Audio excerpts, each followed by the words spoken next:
Hello everyone and welcome back to my YouTube channel. आज का ये चैप्टर एनसीईआरटी क्लास 9 का English book footprints without feet का chapter 3 है, जिसका नाम है द मिडनाइट विजिटर, जिसे आज मैं एक्सप्लेन करने वाला हूँ आप लोगों के लिए। वीडियो शुरू करने से पहले मैं बता दूं कि हमारा मकसद बेहद ही आसान है, इंग्लिश के सारे कॉन्सेप्ट को सिंपल वे में सिंपली आप तक पहुँचाना, ताकि आपके लिए हो आसान इंग्लिश। चलिए चैप्टर को शुरू करते हैं। उससे पहले एक शॉर्ट इंट्रो देख लेते हैं। ऑजिबल एक सीक्रेट एजेंट है स्टोरी में, और दूसरा सीक्रेट एजेंट का नाम है मैक्स, और तीसरा कैरेक्टर है फॉलर, जो कि एक राइटर है। इन्हीं तीन मेजर कैरेक्टर्स के बीच ये स्टोरी घूमती है। ऑजिबल एक इंपॉर्टेंट फाइल का इंतजार कर रहा है और मैक्स बंदूक से उसे डराते हुए उस फाइल को मांगता है। क्या ऑजिबल मैक्स को हरा पाता है? यही इस चैप्टर में आज हम लोग देखने वाले हैं। तो चलिए स्टार्ट करते हैं। Paragraph first, Ozible did not fit any descriptions of a secret agent Fowler had ever read. Fowler ने एक सीक्रेट एजेंट के बारे में जितने भी डिस्क्रिप्शंस पढ़े हैं, मतलब जितनी चीज़ पढ़े हैं, उनमें ऑजिबल फिट नहीं बैठा किसी भी चीज़ में। Following him down the musty corridor of the gloomy French hotel, where Ozible had a room, Fowler felt let down. और एक अंधियारे भरे फ्रेंच होटल जहां ऑजिबल का रूम था, उसके एक दुर्गंधित गली से फॉलोअर ऑजिबल को फॉलो करता हुआ काफ़ी निराश महसूस किया। It was a small room on the 6th and top floor and scarcely a setting for a romantic adventure.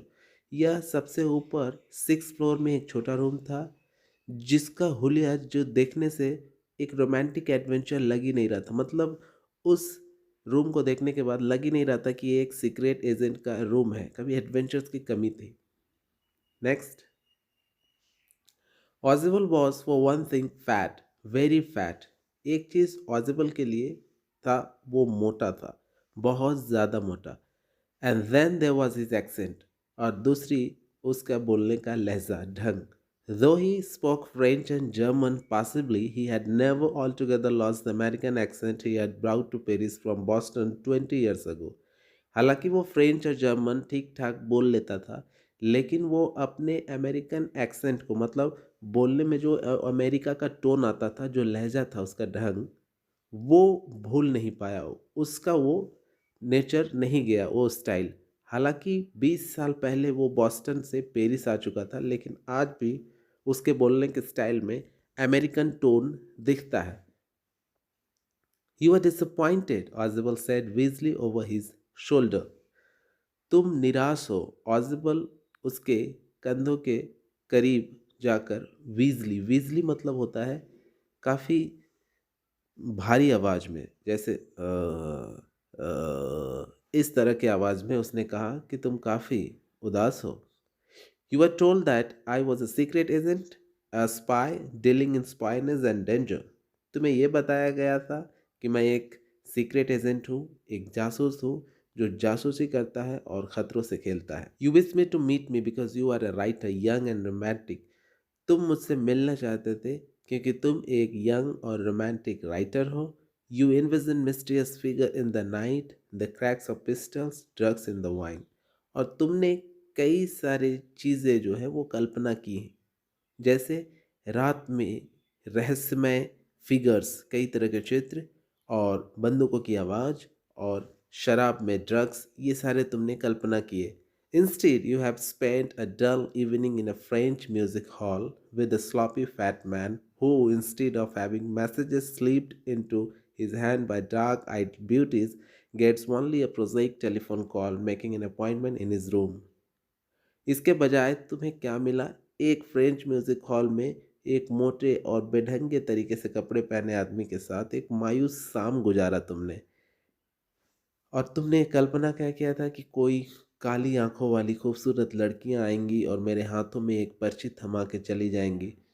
ठीक इसका उल्टा हुआ क्या, कि मुझे एक सिंपल साधारण कॉल आता है अपने रूम में मीटिंग फिक्स करने के लिए। यू हैव बीन बोर्ड, तुम मायूस हो चुके हो। The fat man chuckled to himself as he unlocked the door of his room and stood aside to let his frustrated guest enter. और इतना कहता हुआ वो मोटा आदमी मुस्कुराता है। चकल मतलब होता है मुस्कुराना, जैसे इस तरह की आवाज़। तो इस तरह की आवाज़ से वो मुस्कुराता है अपने आप में और अपने गेट का अपने रूम का दरवाज़ा खोलता है और अपने निराश इस गेस्ट को अंदर आने देने के लिए बगल में खड़ा हो जाता है। You are disillusioned, Ausable told him. तुम्हें भ्रमित किया गया है, ऑजिबल ने उससे कहा। But take cheer my young friend. लेकिन क्या कहता है कि खुश रहो मेरे young friend. Presently you will see a paper, a quite important paper, for which several men and women have risked their lives. Come to me. अब वो क्या कहता है? कहता है कि जल्द तुम एक पेपर देखोगे, बहुत ही इम्पोर्टेंट पेपर जिसके लिए कई औरत और मर्द अपने जान जोखिम में डाला है। आओ मेरे पास। Someday soon that paper may well affect the course of history. बहुत जल्द यह पेपर कोर्स ऑफ हिस्ट्री को प्रभावित कर सकता है, मतलब इतिहास को प्रभावित कर सकता है। In that thought is drama, is there not. कह रहा है कि ये सोच से ही ये सोच एक नाटक लगता है ना। As he spoke Ausable close the door behind him, then he switched on the light. जैसे वो बात किया, ऑजिबल अपने रूम के अंदर जाके अपने पीछे दरवाज़ा जो है वो बंद कर दिया और उसने लाइट जलाया। As the light came on, Fowler had his first authentic thrill of the day. और जैसे ही लाइट ऑन हुआ, फॉलर उस दिन का सबसे पहला और हकीकत वाला जो है वो डर का महसूस करता है। ऑथेंटिक थ्रिल मतलब सच में हकीकत का एकदम ओरिजिनल डर। थ्रिल मतलब होता है रोमांच, डर। For half across the room, a small automatic pistol in his hand, stood a man. Room के बिल्कुल बीचों बीच एक छोटा ऑटोमेटिक पिस्टल हाथ में लिए एक आदमी खड़ा था। ऑजिबल blinked a few times. ऑजिबल कई बार पलके झपका। Max, he whisked, you gave me a quiet start. I thought you were in Berlin. What are you doing in my room? वह फिर से भारी आवाज में बोलता, मैक्स तुमने तो मुझे चौंका दिया। गिव अ क्वाइट स्टार्ट मतलब होता है चौंका देना। मुझे लगा तुम बर्लिन में थे, तुम मेरे रूम में क्या कर रहे हो? Max was slender, a little less than tall, with features that suggested slightly the crafty, pointed countenance of a fox. Max एक दुबला पतला और एक औसत कद वाला, मतलब ज़्यादा लंबा भी नहीं ज़्यादा छोटा भी नहीं, औसत कद वाला इंसान था, जिसे देखकर ये पता चलता था कि वो हल्का चालाक किस्म का है और उस लोमड़ी जैसा एक उसमें फेशियल एक्सप्रेशन है, मतलब काफ़ी ध्रुत है, ऐसा दिख रहा था। There was about him aside from the gun nothing specially menacing. और गन के अलावा उसके पास ऐसा कुछ नहीं था जिससे डर लगे, और कुछ खतरों वाली बात नहीं थी उसमें। मिनासिंग मतलब होता है डर, खतरा। The report, he murmured, the report that is being brought to you tonight concerning some new missiles. और वह धीरे धीरे बड़बड़ाता है कि रिपोर्ट, वो रिपोर्ट जो आज रात तुम्हारे पास आने वाले हैं न्यू मिसाइल से संबंधित। I thought I would take it from you. मैंने सोचा मैं इसे तुमसे ले लूँ। It will be safer in my hands than yours. यह तुम्हारे बजाय मेरे हाथों में सुरक्षित रहेगा। Ausable move to an arm chair and set down heavily. Ausable एक आर्म चेयर के पास गया और काफ़ी निराश हताश बैठा। I am going to raise the devil with the management this time and you can bet on it. इस बार मैं मैनेजमेंट से इसकी शिकायत करने वाला हूँ, तुम इस पर शर्त लगा सकते हो। रेज द डेविल मतलब होता है शिकायत करना, विरोध करना। He said grimly, वह निराशा से कहता है, This is the second time in a month that somebody has got into my room through that nuisance of a balcony. कह रहा है कि ये दूसरी दफ़ा है एक महीने में जब कोई उस बालकनी से मेरे रूम में घुस गया है। Fowler's eyes went the single window of the room, और इस तरह फॉलर्स की निगाहें उस एक खिड़की वाले कमरे की ओर पड़ा। It was an ordinary window against which now the night was pressing blackly. यह एक बहुत ही साधारण खिड़की था जिसके दूसरी तरफ अंधेरा ही अंधेरा था। नाइट वॉज प्रेसिंग ब्लैकली मतलब सिर्फ अंधेरा था उसके बाहर। Balcony, max said with a raising inflection. No, a pass key. यह सुनकर मैक्स काफी तेज आवाज में बोलता है कि बालकनी, नहीं नहीं, पास की मतलब मास्टर की। I didn't know about the balcony, मुझे बालकनी के बारे में पता नहीं था। It might have saved me some trouble had I known, कह रहा अगर मुझे पता होता तो मुझे इतनी मेहनत करने की जरूरत ही नहीं पड़ती, इतनी मेहनत से मैं बच जाता। It is not my balcony, Ausable said with extreme irritation. और इस पर ऑजिबल काफ़ी गुस्से के साथ, चिड़चिड़ा के साथ बोलता है कि ये मेरा बालकनी नहीं है। It belongs to the next apartment, यह दूसरे अपार्टमेंट की बालकनी है, मेरे बगल वाले अपार्टमेंट की बालकनी है। ही ग्लैंस्ड एक्सप्लानेटरी एट फॉलोअर, वह फॉलोअर की तरफ निगाहें डालता है एक्सप्लेन करने के अंदाज से, explanatory. You see, he said, this room used to be part of a large unit and the next room through that door there used to be the living room. और वो कहता है, तुम देख रहे हो, तुम देखो, यह रूम एक बड़े लार्ज यूनिट का पार्ट हुआ करता था और उसका अगला रूम, उस दरवाजे से जो वो दूसरा रूम है, वो लिविंग रूम हुआ करता था। It had the balcony which x tends under my window now, इसका एक बालकनी था जो बढ़ते हुए अब मेरे विंडो के पास आता है। You can get on to it through the empty room 2 doors down and somebody did last month, कह रहा है कि तुम इसमें आसानी से आ सकते हो, इस खाली रूम में नीचे 2 दरवाजे से, और किसी ने आखिरी मंथ में ये किया। The management promised to block it off but they haven't, management ने वादा किया था इसे बंद कर देने का, लेकिन उसने नहीं किया है। Max glanced at Fowler, who was standing stiffly not far from Oswald, and waved the gun with a commanding gesture. Max अब फॉलर की तरफ देखता है जो डर से एकदम सीधा ऑजिबल के पास खड़ा था। नॉट फार मतलब बगल में, पास ही खड़ा था।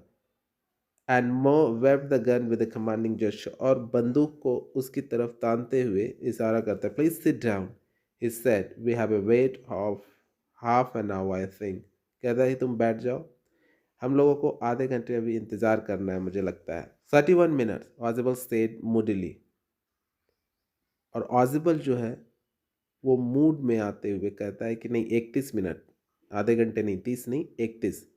द अपॉइंटमेंट वॉज फॉर 12:30, क्यों, क्योंकि अपॉइंटमेंट 12:30 बजे था। I wish I knew how you learn about the report max, कहता है काश मुझे पता होता कि तुम रिपोर्ट के बारे में कैसे जान गए Max. The little spy smile evilly, और इस तरह वो छोटा सा जासूस शैतानी मुस्कान मुस्कुराता है। And we wish we knew how your people got the report, और काश हम लोग जान पाते कि तुम्हारे लोग कैसे रिपोर्ट ले लिए, ये कहता है Max. But no harm has been done, लेकिन अब भी कुछ बुरा नहीं हुआ है। I will get it back tonight, मैं इसे आज रात वापस ले लूँगा।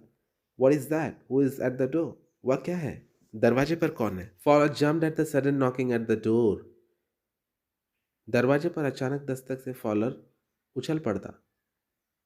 ऑजिबल जस्ट स्माइल्ड, और ऑजिबल मुस्कुराता है। That will be the police, he said, वह पुलिस होगा, उसने कहा।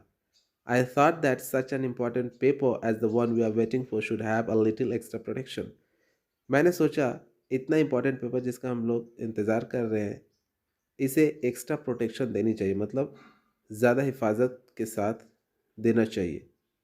आई told them to check on me to make sure everything was all right, मैंने उनसे ये कहा कि मेरी अच्छी तरह से निगरानी करना।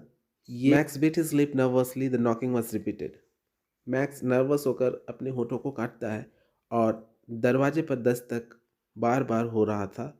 What will you do now Max, Ausable asked, Ausable पूछता है अब तुम क्या करोगे Max. If I do not answer the door they will enter anyway, कहता है अगर मैं दरवाजे का उत्तर ना दूँ, दरवाजे पर खड़े लोगों का, तो वे लोग अंदर आ जाएंगे। द डोर इज अनलॉक्ड, दरवाजा खुला है। And they will not hesitate to shoot, और वो लोग गोली मारने से हिचकिचाएंगे नहीं। Max face was black with anger as he back swiftly towards the window, Max का चेहरा गुस्से से काला हो जाता है और वो धीरे से खिड़की की तरफ पीछे हटा।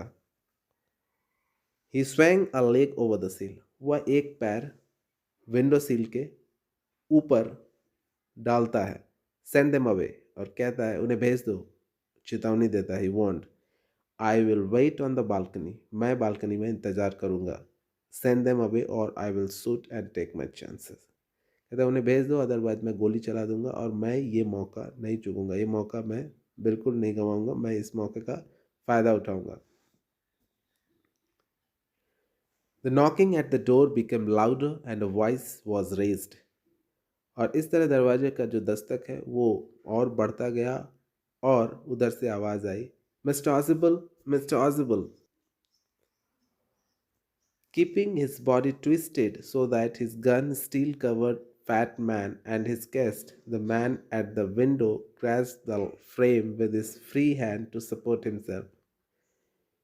अपने शरीर को मोड़ता हुआ और पिस्टल को मोटे आदमी और उसके गेस्ट की तरफ रखता हुआ वह अपने दूसरे फ्री हाथ से विंडो को पकड़ता है। Then he swung his other leg up and over the window sill, और फिर वो अपने दूसरे पैर को भी उठाकर विंडो सिल के ऊपर ले आता है। द डोर नॉब टर्न, और इतना ही में दरवाज़ा जो है, डोर नॉब जो होता है वो घूमता है। Swiftly Max pushed with his left hand to free himself from the sill and dropped to the balcony.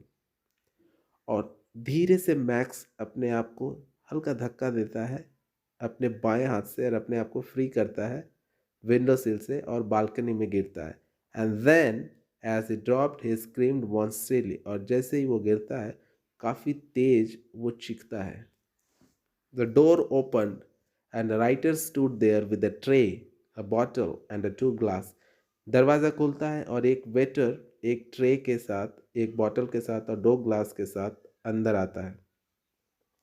Here is the drink you ordered for when you return, he said and set the tray on the table, deftly uncorked the bottle and left the room. और कहता है ये रहा आपका drink जो आपने order कराया था जब आप रिटर्न आएंगे, वह कहता है और ट्रे को सेट करता है टेबल पे और डेफ्टली मतलब होता है काफ़ी स्किलफुल तरीके से, काफ़ी बेहतरीन तरीके से वो बॉटल के कॉर्क को खोलता है और रूम से चला जाता है। White faced Fowler stared after him, Fowler का चेहरा सफ़ेद पड़ जाता है, वो उसकी तरफ देखता है, but he stammered the police, लेकिन वो हकलाते हुए कहता है कि police, there was no police, Ausable sighed, और ऑजिबल काफ़ी राहत भरी सांस लेते हुए कहता है कोई पुलिस नहीं था। O Henry whom I was expecting, only Henry whom I was expecting, केवल हेनरी था जिसका मैं इंतज़ार कर रहा था। But one that man out on the balcony, follow begin, कहता है कि और वो जो बालकनी के बाहर है उसका क्या क्या होगा, Fowler again, no said Ausable, कुछ नहीं, ही वॉन्ट रिटर्न, वह रिटर्न नहीं होगा, you see my friend there is no balcony, कहता है तुम देखो मेरे दोस्त कोई बालकनी नहीं है। और इस तरह से यहाँ स्टोरी ख़त्म होता है। सिंपली स्टोरी ये है कि वहाँ कोई बालकनी था ही नहीं और ऑजिबल ने एक ऐसी फॉल्स कहानी क्रिएट किया जिस पे मैक्स विश्वास कर लेता है और अपने इस बुरे परिस्थिति में पाकर वो वहाँ बालकनी है ये सोचता है और कूद जाता है और उसकी मौत हो जाती है। और इस तरह ऑजिबल जो है वो अपने शातिर दिमाग से अपने प्रतिद्वंदी मैक्स को हरा देता है। सो उम्मीद करता हूँ ये स्टोरी आपको पसंद आया होगा। If you like this video, don't forget to like it, share it, and if you are new to this channel, don't forget to subscribe. See you soon with another new video.